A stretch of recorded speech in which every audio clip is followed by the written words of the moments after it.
How's it going? So I've been spending this last week in spare time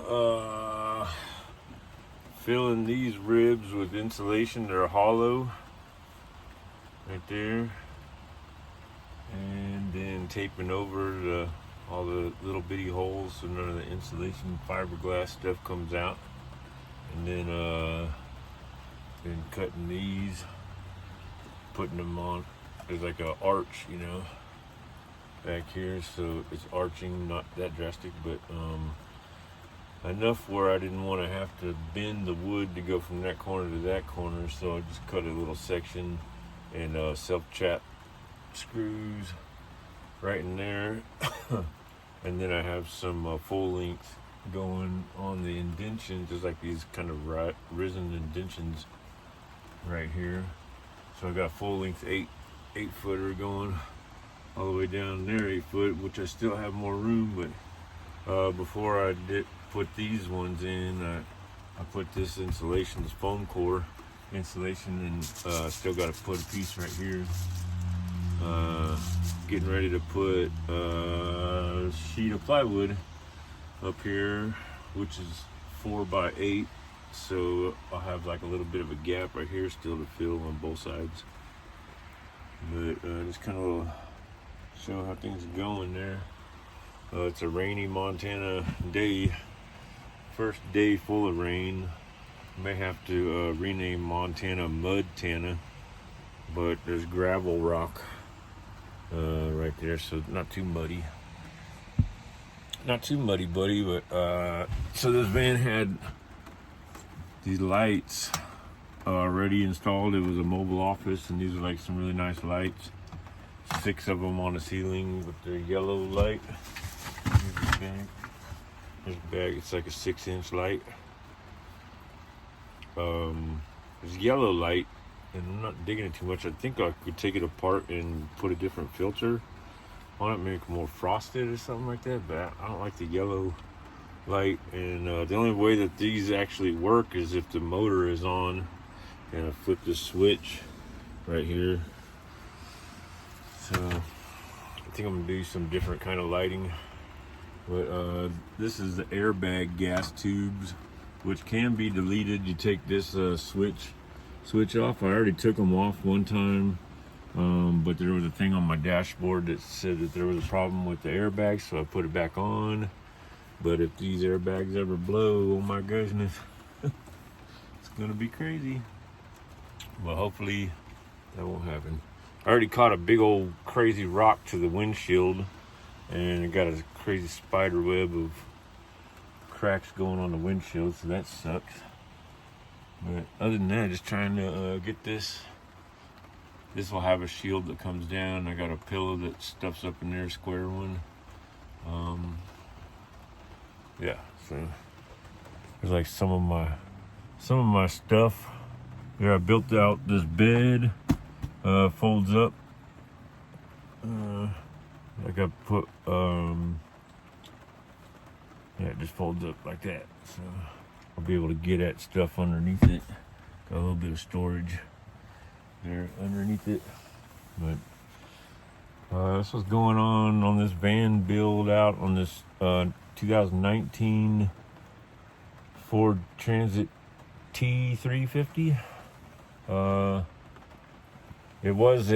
This one was built out as a mobile office for CarMax, so it had all kind of stuff in here, but it wasn't very well insulated, so I had to rip everything out. And they had like a desk that went from the back door, one side of the back door, to the other side, and like you couldn't come in or out the back, so I deleted that. And I'm keeping these little panels that go over the wheel well because they were already pre-cut, and I already have the holes for the outlet right there, which that one had a different hole. There's a whole different thing that goes there. And then there was like speaker boxes that went right here. But yep, just kind of I put this Max Air fan remote. I remember you can use a remote on it. It blows air in or out, different speeds. The thing's got like 10 different speeds on it. But yeah, I'm I'm gonna cut these wires and wire cap them and just kind of just delete these. This is like the ballast for the light that were in here. And I was gonna drill a hole for solar panel, but I just had to do that some other time. But I am kind of in the middle of thinking either putting a sheet of plywood over this whole thing or running boards along it, or both. Maybe get a thin sheet of plywood and then get some nice looking boards. I'm just trying to get it as warm as possible. I'm up here in Montana. It's now September, the beginning of September, and it's gonna get cold here pretty soon next month. So I'm gonna put insulation in the windows, in the side window, and in these back windows. I'm gonna delete those slide up curtains. Yeah, just trying to make the best of everything, man. Got a lot of stuff to do here. Appreciate you checking out this video. That's the insulation that I've been putting in these ribs right here. I've been there's like a little access hole, and I've just been stuffing it like that. And then there's like small little access holes on the side. This whole back behind this wall is like hollow, so I've been shoving insulation in there, but then taping over it so I'm not breathing the fiberglass and all that. But I've just been sitting here tearing it, and yeah, breathing it pretty much, but hopefully not too much longer. I have to still got to figure out what I'm going to do with that whole front section before the cab ceiling part.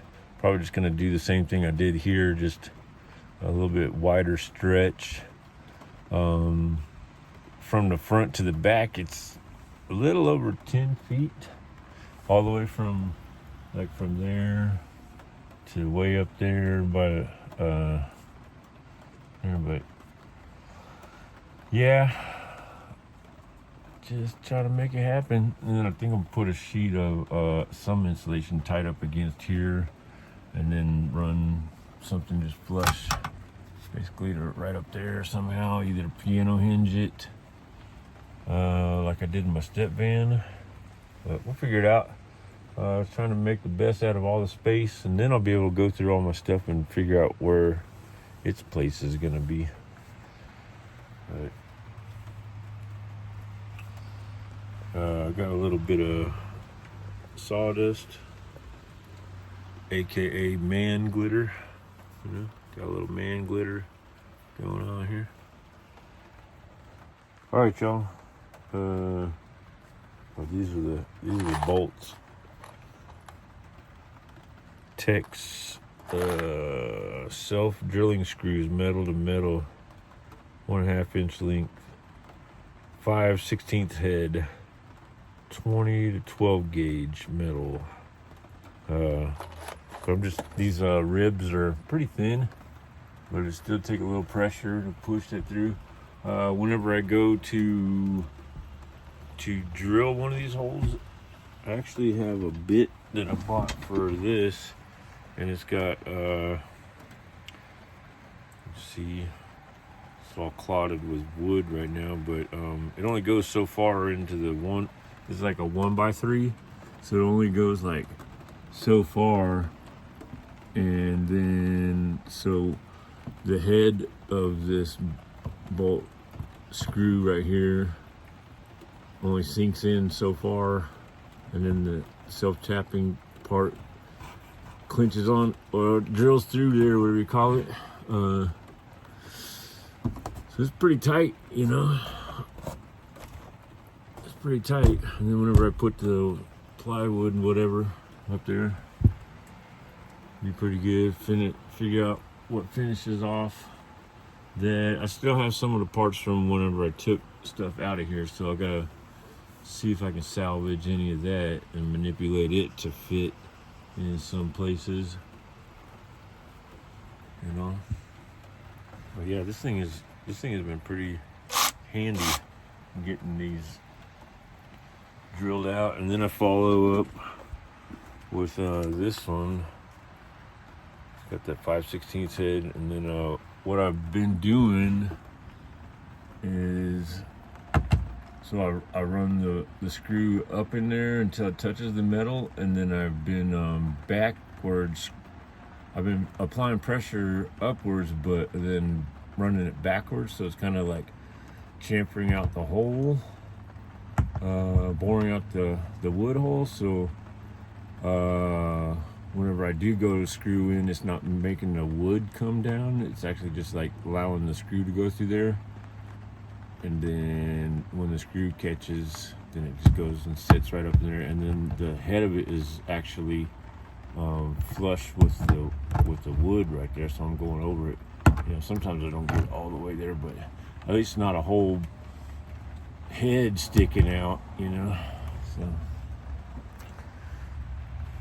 yeah, man glitter.